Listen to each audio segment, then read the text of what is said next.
Good morning dear students. BSc final के YouTube channel में आपका स्वागत है। ऑर्गेनिक केमिस्ट्री में हम लोग डिस्कस कर रहे थे एमिनो एसिड्स के बारे में। हमारा जो टॉपिक था वो नेचुरल प्रोडक्ट से रिलेटेड था।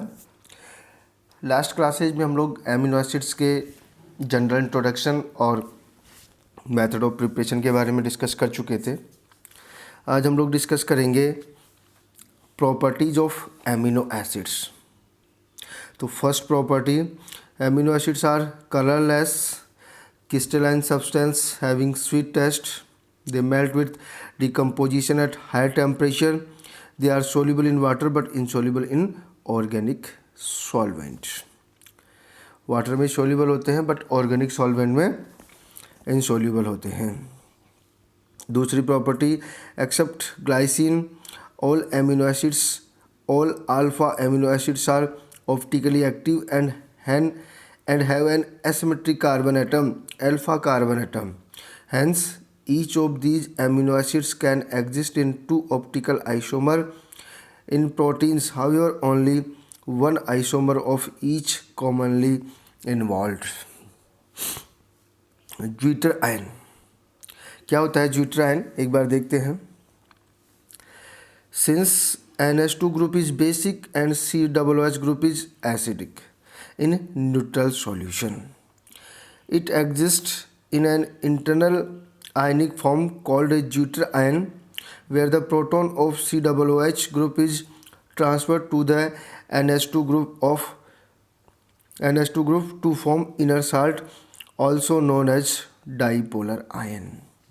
इसका मतलब क्या है? देखो कि ये जो ग्रुप है COOH वो एसिडिक होता है और ये जो ग्रुप है वो बेसिक होता है। तो जब किसी सॉल्यूशन में बात करते हैं तो जो ये वाला एसिड का H+ है वो इस NH2 पे जा कर के इसका प्रोटोनेशन कर देता है। तो यहाँ पे ये वाली स्ट्रक्चर बन जाती है जिसे हम लोग बोलते हैं ज्विटर आयन और डाईपोलर आयन। ये ध्यान रख लेना, क्या बोलेंगे इसको? ज्विटर आयन और dipolar ion. The zwitter ion is dipolar charged but overall electrically neutral and contains both a positive and negative charge. Therefore,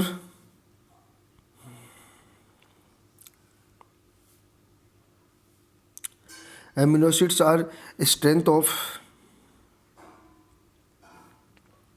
amino acids are high melting point crystalline solids and amphoteric in nature. Depending on the pH of the solution, the amino acid can donate or accept a proton. आगे चलते हैं। देखो, अगर हम लोग lower pH पे बात करें तो ये जो सॉल्यूशन होता है वो एसिडिक सॉल्यूशन होता है। पॉजिटिव फॉर्म, सेकंड कैटायन, ये फॉर्म एग्जिस्ट करती है एसिडिक सॉल्यूशन में। न्यूट्रल जो सॉल्यूशन होता है उसमें कौन सी फॉर्म एग्जिस्ट करती है? उसमें ज्विटर आयन एग्जिस्ट करता है। और जो एसिडिक जो बेसिक सॉल्यूशन होता है उसमें जो है ये नेगेटिव फॉर्म एग्जिस्ट करती है। आगे चलते हैं। When an ionized form of amino acid is placed in electric field, it will migrate towards the opposite electrode. Depending on the pH of the medium, following three things may happen. Number 1, in acidic solution, the positive ion moves towards cathode, exists as cation structure. Second, in basic solution, high pH, the negative ion moves towards anode, exists as anion structure. Third, the Jeter ion does not move towards any of the electrode, neutral dipolar ion. The intermediate pH at which the amino acids show no tendency to migrate towards any of the electrode and exists the equilibrium when placed in an electric field is known as isoelectric point. That is characteristic to given the amino acid and depend on the nature of are linked to alpha carbon. As regard the chemical properties, alpha amino acid show the reaction of NH2 group and COOH group and in which both the groups are involved. A summary of chemical properties is given below.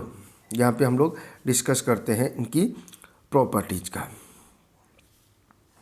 जो reactions हैं उनके बारे में हम लोग amino acids कौन कौन सी reaction देते हैं, कैसी रिएक्शन देते हैं, उनके बारे में हम लोग डिस्कस कर लेते हैं थोड़ा सा। देखो, ये हमारा सपोज एक एमिनो एसिड है। जब हम लोग इसकी रिएक्शन NaOH से करवाएंगे तो ये क्या बनाएगा, सोडियम साल्ट बना लेगा। क्या बनाएगा ये, सोडियम साल्ट बना लेगा। जब हम लोग इसकी रिएक्शन अल्कोहल से करवाएंगे एसिडिक मीडियम में तो ये एस्टर का फॉर्मेशन कर लेगा। किसका फॉर्मेशन कर लेगा, एस्टर का फॉर्मेशन कर लेगा। जब डीकार्बोक्सिलेशन करवाएंगे तो एमीन बन जाएगा क्योंकि CO2 निकल जाएगा यहाँ से। जब हम लोग इसका रिडक्शन करवाएंगे तो COOH ग्रुप रिड्यूस हो जाएगा और ये कन्वर्ट हो जाएगा CH2OH में। जब हम लोग इसका एल्काइलेशन करवाएंगे तो एल्काइलेशन जो होगा NH2 ग्रुप पे होगा, तो यहाँ पे जो एल्किल ग्रुप होगा वो नाइट्रोजन पे आके जुड़ जाएगा। अगर हम लोग इसका एसाइलेशन करवाएंगे तो वही बात है, यहाँ पे जो NH था उस पर SL ग्रुप आके जुड़ जाएगा। जब हम लोग इसका HNO2 से रिएक्शन करवाएंगे तो ये जो है, जो NH2 ग्रुप था वो OH में कन्वर्ट हो जाएगा, अल्फा हाइड्रोक्सी एसिड बन जाएगा। अगर हम लोग इसकी एसिड से HCl से रिएक्शन करवाएंगे तो एसिड बेस रिएक्शन बनेगा और साल्ट बन जाएगा। और अगर हम लोग इसकी रिएक्शन PCl5 से करवा देंगे, किसी भी एमिनो एसिड की रिएक्शन PCl5 से करवाएंगे तो यहाँ पे एक तरह से ये भी एमिनो एसिड क्लोराइड बन जाएगा।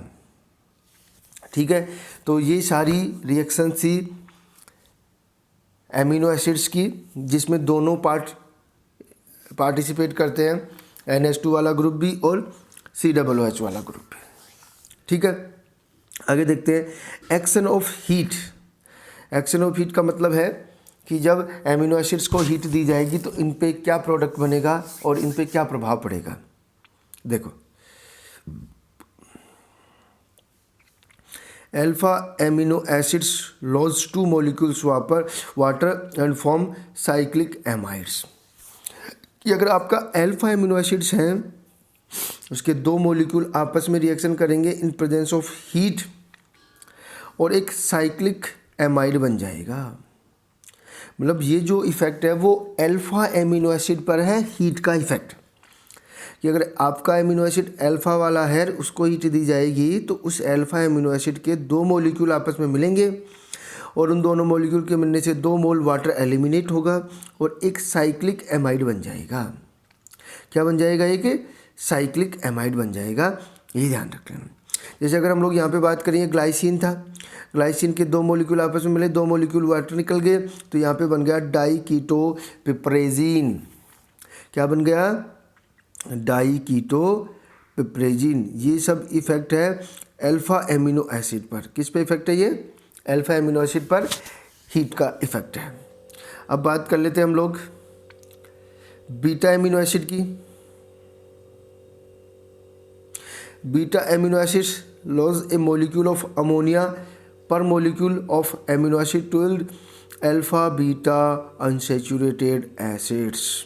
ये ध्यान से समझ लेना कि अगर आपका एमिनो एसिड जो है वो बीटा एमिनो एसिड है तो इस, अगर हम लोग बात करें तो ये अल्फा कार्बन है और ये बीटा कार्बन है, तो अल्फा का हाइड्रोजन और बीटा का NH2 यहाँ से निकल जाएगा और आपका जो हमेशा बनेगा वो बन जाएगा alpha beta unsaturated carboxylic acid. जैसे यहाँ से बन गया आपका एक्राइलिक एसिड। एक एग्जांपल और देख लेते हैं हम लोग बीटा एमिनो एसिड का। ये देखो, बीटा एमिनो एसिड है, इस अल्फा से हाइड्रोजन और बीटा से NH2 निकलेगा, यहाँ से NH3 निकल जाएगा और यहाँ पे बन जाएगा CH3 डबल बॉन्ड CH जिसे बोलते हैं क्रोटोनिक एसिड। क्या बोलेंगे इसको, क्रोटोनिक एसिड। ये ध्यान रख लेना आप लोग। इसके बाद अल्फा हो गया, बीटा हो गया। अब हम लोग देखते हैं गामा एमिनो एसिड पर हीट का इफेक्ट क्या होगा।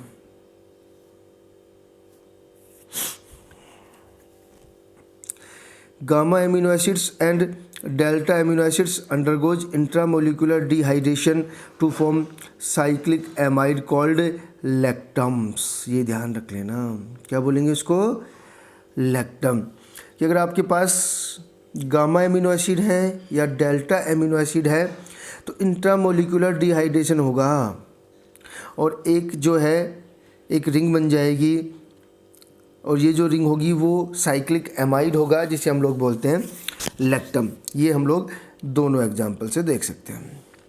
दीज लैक्टम्स हैव स्टेबल 5 और 6 मेंबर रिंग। ये जो लैक्टम बनेंगे वो या तो 5 मेंबर होंगे या 6 मेंबर होंगे, क्योंकि 5 और 6 मेंबर लैक्टम ही स्टेबल होते हैं। ये आपका हो गया है एमिनो एसिड्स के बारे में सारा डिस्कशन। अब हम लोग नेक्स्ट क्लास में डिस्कस करेंगे प्रोटीन्स के बारे में। अब आपकी 2 या 3 क्लासों में ये चैप्टर पूरा हो जाएगा। एक क्लास में हम लोग 1 या 2 क्लास में हम लोग प्रोटीन डिस्कस करेंगे और 1 या 2 एक क्लास में हम लोग न्यूक्लिक एसिड्स के बारे में डिस्कस करेंगे। ठीक है, तो मिलते हैं नेक्स्ट क्लास में।